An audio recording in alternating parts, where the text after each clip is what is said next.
I feel like I play really well when people ask one really good questions, and two when there are other developers or other people in the space that are also doing things and being able to engage well. So, and I actually might try to stream. I actually might try to be like, I shit you not, like a Twitter streamer where I like stream to Twitter, hopping into different spaces, stream to YouTube. Um, Cause just because I've been traveling a bunch, right, and I won't be traveling again until February next year, so I'm like, oh, I finally have a chance to like sort of chill, but I don't know. I haven't been doing videos in a while, but So, well, Quincy, so what's like the newest thing here you be messing with? Because I know you always on the grind when it comes to new tech coming and new like new like incorporating new technologies. Well, so what's the newest thing you're getting yourself into? yeah, actually, uh, I guess the best thing is so I've just got finished traveling a bunch, right? And normally I had like a pretty like routine schedule up until like the past like 8 weeks. And now it's like sort of getting back into that.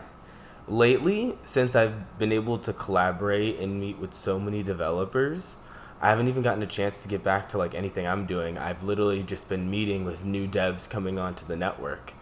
But there's been like pros and cons with that. Obviously, like I sort of get like wrapped up into a lot of other projects, but like the pros, I get to see like some of the coolest stuff. We had a hackathon winner at the ETH Global Hackathon that practically built Visa on XDC. This guy had a payment terminal. This guy had a card. The card was tied to an address. The payment terminal had a pre-signed seed. You could load up this terminal with your crypto like it was a checking account, and you could literally walk around and like pay at this terminal. It was the sickest thing, and literally just spoke to them literally this morning, early this morning, and just seeing like where they're gonna go forward and where they're gonna go next. As well as like there was this other winner, and this guy was super cool. Trevor Keith Trevor's. I forgot his name. He has two first names, but this guy, right, in a hackathon in the span of like 48 hours, built a supply chain tracking application that uses the Apple AirTags and then saves the encrypted coordinates in a smart contract, and the possessor of a specific token can access those coordinates or whatever. And he literally like had a tag like that was going all over New York and like tracing it out, and he's been like updating it to take more than just the air tags, and like all of this is on XDC. So it's just like so crazy to see like, oh my gosh, dude, like these guys basically built like this payment terminal. This guy over here basically built like a supply chain tracker application. Like I see so many other ones like VPNs, different apps that allow for like NFT access, like special groups or special tickets or whatever. There's just so much, and like that's sort of like where I'm at right now. I've just been sort of like so immersed in sort of this developer culture on XDC now, with new projects being, and that's just the ones from like the hackathons. There's been so many startups, new startups for tokenizing documents, new startups for like even like web wallets, new startups for like so many different things. It's sort of a vibe. So Quincy, so one question is like a lot of the like I know you're connecting with new minds and the new developers and and connecting and also building new new softwares that we technically don't see out in the up in the public. But is there like a lot of that stuff like you can build and design, and then when it comes to the real world, like it then becomes more of a problem because a lot of the stuff is like it's protected with like tape, with, like how security works, or because it's sometimes you can design and build it, but sometimes if you don't have the proper like the financial system set up and properly, like there's so much red tape that sometimes it seems good when it runs, but when it comes to like being connected with like the standards and regulations rules, it doesn't run that way in a sense. Yeah, Do you come actually, across those things? literally, that's like, so that right there, that question is like the question that's gonna like make or break my career. I've like, so there's a few things that I've come across that are exactly like that, but they all center around like one really big idea.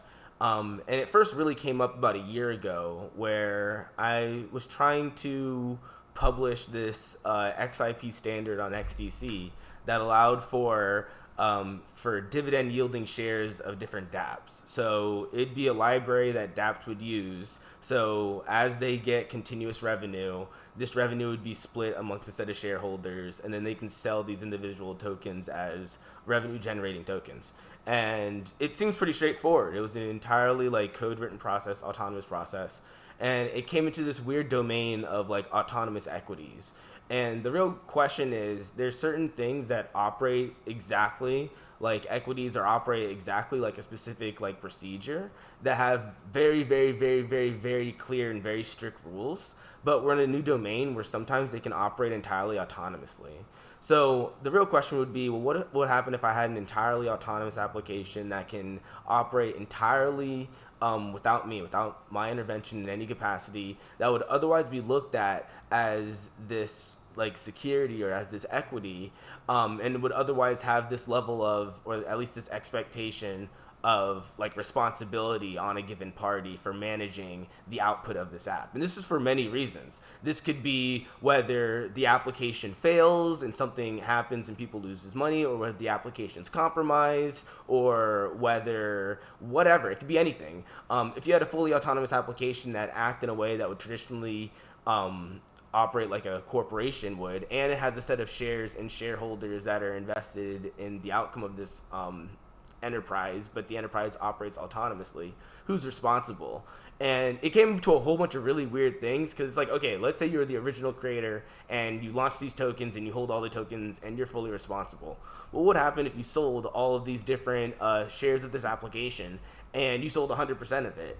But these 100% of people that Right. held these shares had absolutely no participation in the operation of of the organization because it's entirely autonomous. Who'd be responsible? Those Right. shareholders, those independent random shareholders all around the world, or the original creator still? And it could still hold on the original creator just solely based on the idea of like, well, if something were to fall through, like let's say the application was Right. compromised and people lost a ton of money. Well, then the real question is, well, this application that operated in a way that was traditionally outlined as this security, this company, whatever, is able to operate Yeah. autonomously. Who is the one who's going to be held responsible if it for Right. anything? Right. It's literally anything. For if we needed to come up and someone needed to sign a document for being this registered entity, who would it be? Well, if the entity is autonomous, it's sort of nobody. But Mm-hmm. that's, you can't just say nobody. And the reason I say that is Right. it's not a big deal. It's really not a big deal. You launch the shares, you launch the app, you launch the tokens, whatever. The biggest deal is if you're responsible, but you sold all of the tokens, all of the shares, all of the equity in the application. Right. If I'm still responsible for an application I sold 100% of the shares in, then that would be the like worst deal of all time. So Right. Right. Right. Facts. And by the way, guys, big time shout out to Schwamos for hosting, guys. Make sure you tap Schwamos profile picture. You hit that follow button. Do the same thing for Cryptic. Do the same thing for Quincy as well. Quincy's been answering a ton of questions for like the past half an hour. So definitely tap in with our brother Quincy too. Thank you, guys. Let's just make always XRP appreciate community it. strong again. Yeah. And Facts. Quincy, I really appreciate that you're in the spaces. I've seen you like a couple of days already in spaces, and it's like, wow, that guy's always busy and always been doing things good for the community. And I've been watching I watch almost all your videos from your Quincy Club, your little videos on YouTube, and I watch them all because I think every time you say something about how this tech can be designed and how it can be built on, I think it's always great. So thank you, Quincy, for taking some time and spending some time with the community and talk about and picking your brain on certain topics because I think it's always great to have somebody have a perspective and point of view. You Absolutely. and Vet is always cool too, but you awesome as well. No, appreciate it, man. Appreciate it. It's just funny that you say that because I'm actually getting back into filming more videos. It's sort of like my thing now to like hop into a bunch of these random spaces. I've been in like maybe 3 or 4, maybe 5 spaces today. I only got a chance to like film one, and I'm trying to like just get really vibe out with like different groups in crypto. Before I felt like I like to talk in front of the camera and talk about different ideas, but I feel like I play really well when people ask, one, really good questions, and two, when there are other developers or other people in the space that are also doing things and being able to engage well. So, and I actually might try to stream. I actually might try to be like, I shit you not, like a Twitter streamer where I like stream to Twitter, hopping into different spaces, stream to YouTube. Um, Cause just because I've been traveling a bunch, right, and I won't be traveling again until February next year, so I'm like, I finally have a chance to like sort of chill, but I don't know. I haven't been doing videos in a while, but I sort of have time to now, so I'm like, fuck it, why not? Like this is sort of chill. This is like it's always cool seeing like you never know who you're gonna get in some of these spaces, so it's always cool like seeing the crazy characters and like zany personalities that pop up too. But yeah, trying to get back more into videos again. Well, I can't wait whatever you bring out because it's always educational and it's always cool stuff. What's up, Jeremy? So Quincy, I had a question. So is there like any new outlook that you kind of have? Because I think that's what really like exploded you. I remember when you first came on the scene, like a lot of your visions that you had, everyone was like, "Whoa, like that's exactly like, what we want. Like that's exactly, what we're looking to hear." So, like, is there anything new that you might be looking at outlook wise or perspective wise? Anything you're also working to check out? Yeah, yeah. So actually, can you hear me all right? I think I'm hearing a little feedback. Yeah, go ahead. Go ahead. All right, cool, cool. Yeah. So one thing that it's sort of like a night and day change from sort of just when I've just first gotten into crypto and just sort of when I like first sort of like blew up and everything. There seems to be this, and there seems this still to be like a very popular idea. I don't think it'll ever be the case, but there's this popular idea of everybody having these software wallets and everybody holding crypto, and we all have these 24-word seeds, and we're all gonna be self custody, fully independent financiers, and we're all gonna have custody over all of our crypto and our info and our whatever, whatever, whatever. And there's a lot of different things you can do with crypto, especially like dealing with the addresses and dealing with tokens and dealing with all that. But the level of responsibility that the average user needs to be able to maintain a just any account is just ridiculously high. And there are different apps that are trying to lower that barrier of entry, of course. But I think what's going to end up happening is, in order to be able to onboard essentially the entire world onto crypto, the majority of the wallets, the majority of the signatures, the majority of all of that are probably going to be like backend APIs. And they'll be utilizing these blockchains for accounting and for the means of moving capital. But it's not like the user is going to be holding on to all this crypto or multiple cryptos or managing a seed or whatever. And I say this as someone I feel like I've gone through like every single possible way that you could set up a crypto project. I've built a software wallet to allow for different dApps to interact with. I've tried connecting Wallet Connect, so you can take MetaMask or Coinbase wallet and you can connect that to an application. Right now, I'm in the middle of creating an API hot wallet that allows the user to use a login that triggers an API that does their signature and handles the transactions as well as like some faucets and stuff. And the biggest thing is, and because this just goes into a handful of different things I've been involved in, there's sort of this issue. If you want to be able to scale an application that you're working on, you can't rely on your users having to set up a 24-word key, go to an exchange, buy crypto, send it to themselves, and then what? Are they going to do that for every single time they have an app? Like, it's just insane. And even if you had Wallet Connect and you connected them all into one app, there's the expectation of every single person that doesn't already have crypto having to go through that process. And it's a grueling process that can make you lose everything if you're not careful. People already party need to, like, even I, like, need to reset my password every once in a while. There's no reset password here. Like, this is, like, it's, now, don't get me wrong, there's a lot of benefits with that, too. Mostly like the finality and stuff, and sort of the ownership of one's place in one system, I guess you could say, because you're operating in a neutral space as opposed to having an account with like a company or something. So there's that too, but I don't think most people even care for that. I think most people want, the way I like to describe it, as someone who's been so involved in technology, I am drowning in tech. I can tell you right now, who gives a fuck about the tech? It's not about the tech. What matters is, does it do the thing? Whatever the thing is, does it do it? No one gives a shit about how it does it. No one cares about what makes the thing do the thing. Does it do the thing? And that's the thing. Like, when it comes to users interacting with blockchain dApps or assets or whatever, from their perspective, it's just going to look like any other application. It's just going to look like digits on their screen. It doesn't matter if it's sitting in an Oracle database or sitting as an NFT on a blockchain. To them, it means nothing. And this doesn't mean that you're not going to see growth. You're just going to see growth by proxy of applications that utilize blockchain for their users, and then users scaling up, and then by proxy scaling up on chain as well. So, you know, if, let's say they use blockchain to manage capital and user accounts, and you can interact with, you know, other parties on chain, and as users make more deposits and make more trades or make more whatever, that on-chain activity also happens. It just happens by proxy.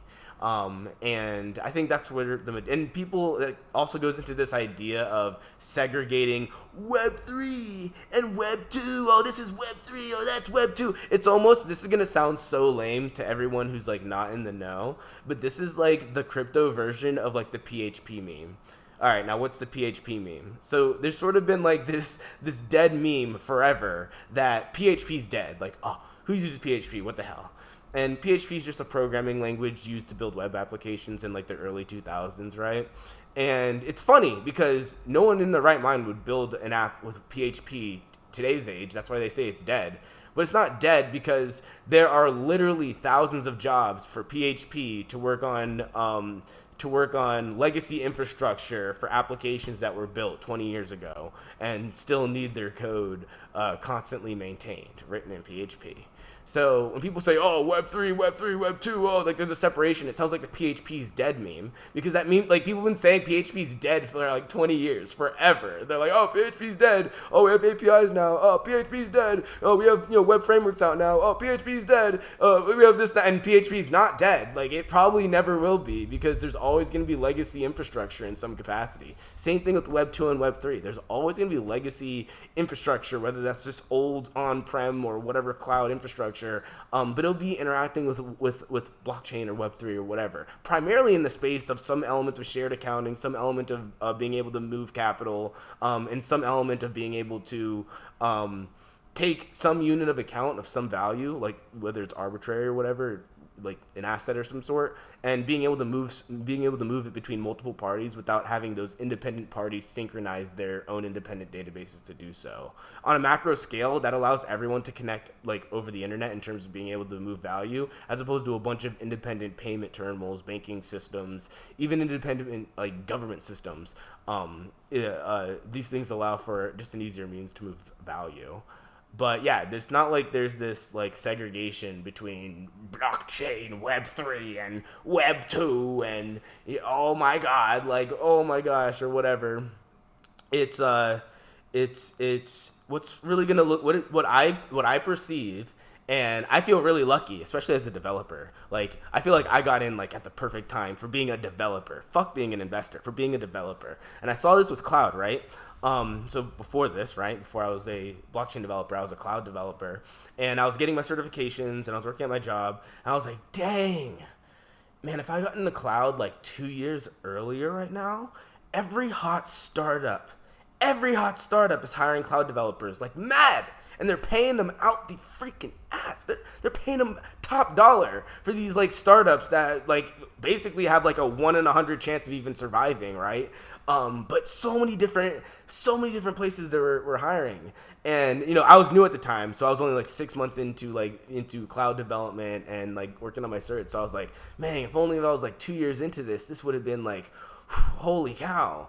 And I see the same thing with blockchain, And everyone always does this as an investor, like, oh, does it mean we're early? Well, it means there's the opportunity for someone to build an incredibly efficient application in an experimental environment that other people would be too hesitant or too bashful to involve themselves in, and be able to capitalize on a huge opportunity that otherwise would have been relatively simple. A perfect example of the Web 2 version of this is Facebook. You want to know why? Because every developer now can say, oh yeah, dude, anybody could have created Facebook. Like, the technicalities for being able to implement Facebook wasn't that technical. It's not that special. It's the fact that they were the first ones to do it, and they were able to encapsulate this activity and attention in an environment that was experimental and nobody would essentially touch.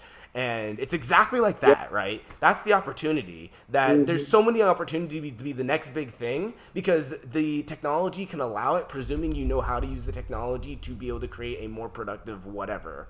And I think that's the cool thing, at least for me, where I feel like, oh man, this is like the early elements, because no one's truly done anything big yet. And it's funny too, because I might even say, and this might be like a silly example to even illustrate it, but everyone, so it's and this is from my own experience too, because being in XDC, I try to, I don't know if you could call it inspire developers or encourage developers or whatever. I try to give people ideas to be able to help them build more things. And you just can't, like, I always tell people this too. It's almost like a joke where I'm like, look, just say your idea. No one's stealing your idea. Everyone thinks their idea is $1 million idea. I could give you $1 million. I could broadcast to the whole world $1 billion idea. I'm not saying that not saying that my idea is worth so great, but let's say it was literally worth $1 billion idea, whatever. Most people wouldn't even think twice about it, and like maybe the people that would most likely wouldn't do anything about it. But know what ends up happening? If somebody goes out there and makes $1 million or $1 billion with an idea, then everyone and their mother also starts doing that. You saw this with NFTs. Like, one person makes some stupid NFT sale for like $500,000, and then everyone and their mother starts just selling random crap. And you can't really encourage people. But once you do it, then everybody else thinks they could do it, and then everyone else tries to do it. But if no one's done it yet, then there's this idea of like, can it even exist? Not even can you do it, but can that even be a thing? Like I said, like Facebook. Oh, could it even exist that you can get news online and connect to your friends? Or, you know what I mean? Like, that was, now it seems like, oh yeah, duh, no doy, yeah. But it wasn't obvious at the time. So being able to capitalize on that opportunity is like the biggest thing to really grasp onto here.